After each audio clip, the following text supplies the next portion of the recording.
James Dinklage, a cattle rancher from Nebraska, is one of the plaintiffs in a lawsuit filed Thursday. The suit accuses the USDA of arbitrary and capricious behavior in rolling back two Obama-era rules designed to protect small farmers, who say they are being exploited by the meatpacking companies they supply. Courtesy Dinklage Family Organization for Competitive Markets, an organization representing the interests of small farmers across rural America, fired a legal salvo Thursday aimed at a Trump administration they feel has let them down. The lawsuit, filed by the Organization for Competitive Markets, a small farmers think tank based in Lincoln, Nebraska, and three farmer plaintiffs, did not shake the halls of Congress. Nor will it go viral on social media. But to the 40,000 contract poultry farmers, 900,000 cattle ranchers, and 70,000 hog farmers in America's heartland whose interests it seeks to represent, the lawsuit represents the tip of an iceberg of financial and emotional despair. At issue is the Trump administration's withdrawal of two Obama-era rules designed to protect small farmers, who say they are being exploited by the meatpacking companies they supply. The suit, filed on behalf of OCM by the Capitol Hill legal watchdog Democracy Forward, charges U.S. Department of Agriculture Secretary Sonny Perdue and his agency with arbitrary and capricious behavior in rolling back those two rules. One of them would have made it easier for individual farmers to sue for anti-competitive behavior. Many of the farmers affected by the rollback supported Donald Trump for president, believing his promise to look after their interests. Now, the disillusionment is setting in. West Virginia poultry farmer Mike Weaver is one of them. He says the feeling now among small farmers and ranchers is, "Where's the support that you promised us? We voted for you because you were going to make things right, and it's not happening." Thursday's lawsuit is an attempt to put legal muscle behind the frustrations of farmers and ranchers over a highly consolidated meatpacking system. Four packers control 82% of the market, explains Joe Maxwell, executive director of OCM, and they've carved the country into regions and don't compete with each other. Farmers feel threatened by packers because in their area, there's only one choice. Weaver says contract poultry farmers like himself are wooed by slick sales pitches from meat packers, then have to put their home in hock to raise the $1.5 million to $2 million it takes to start a poultry operation. Then you have to take what the companies give you, he adds, or take your chances on losing the farm. Companies abuse that, shamefully. The rolled-back rules are known as GIPSA, short for the Grain Inspection, Packers and Stockyard Administration, the arm of the USDA tasked with promoting fair and competitive practices in the industry. Large meat packers, represented by agribusiness lobby members such as the National Chicken Council, the National Pork Producers Council and the National Cattlemen's Beef Association, counter that adopting the rules would have lowered the bar for farmers to sue meat packers for anti-competitive behavior and invited frivolous and costly litigation, resulting in higher prices for consumers. Tom Super, spokesman for the National Chicken Council, says the rules would have opened the floodgates for trial lawyers to sue companies and added well over $1 billion in costs for the livestock and poultry industry. Another rule the USDA withdrew would have helped define which actions are considered unfair, discriminatory or deceptive. Left intact was a third rule, clarifying the rules governing the tournament system of poultry producing, which pits producers against each other in a contest of who can produce the biggest chickens with the least amount of feed.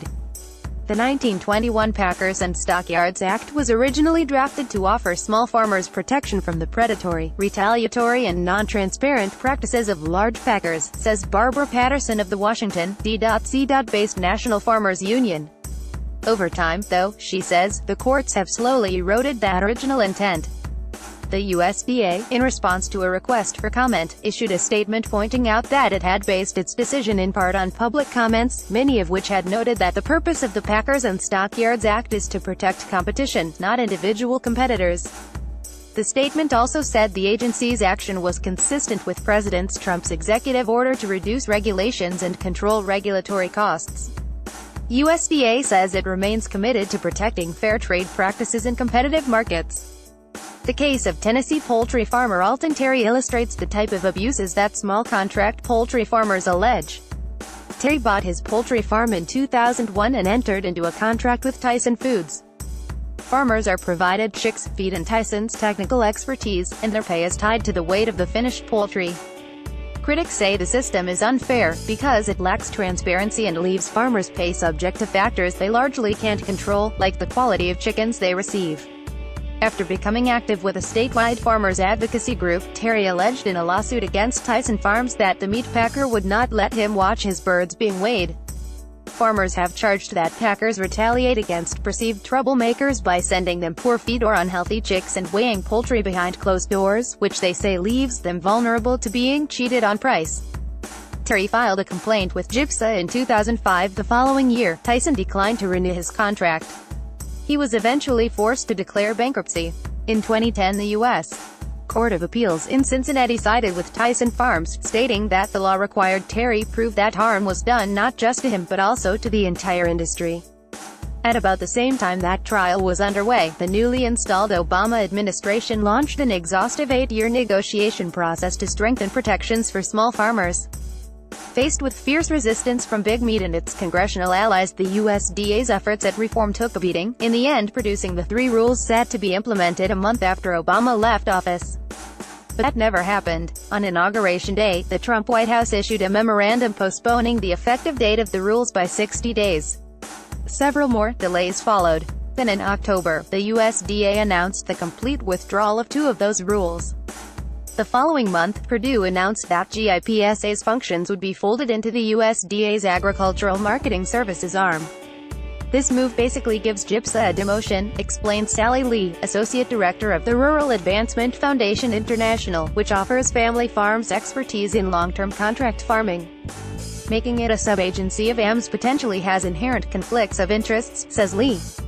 The AMS, the very agency that helps large packers negotiate with brokers, fast food or grocery chains, would be tasked with policing those packers in their dealings with small contract farmers. Weaver calls the move tantamount to having the fox guard the henhouse. One of the challenges in mounting the new suit, says O'Senims Maxwell, has been the difficulty of finding farmer plaintiffs. Most are too afraid of retaliation to speak up. When you just have one buyer, you can't go out and start talking about why the market is wrong when that buyer can walk away and bankrupt you, Maxwell says. It's put a gag order on America's family farmer and threatened their livelihood. Patterson of the National Farmers Union agrees. The fear in the countryside on this is palpable, she says. Poultry farmer Weaver, who also serves as president of the Contract Poultry Growers of the Virginias, says he is one of the lucky few who can speak freely. He came to poultry growing after a career as a special agent for the U.S. Fish and Wildlife Service and is not dependent on his farm income to survive. Few of his fellow small contract poultry farmers, 71% of whom, he points out, live beneath the federal poverty level, enjoy that luxury. I've had guys in tears on the phone, telling me, my farm has been in the family for 5 generations, and I'm about to lose it, Weaver says. Weaver, who will turn 66 in January, says he has told Pilgrim's Pride, the company he is under contract with, that I'm not going to pick up their dead chickens till I die. He is now trying to sell his farm.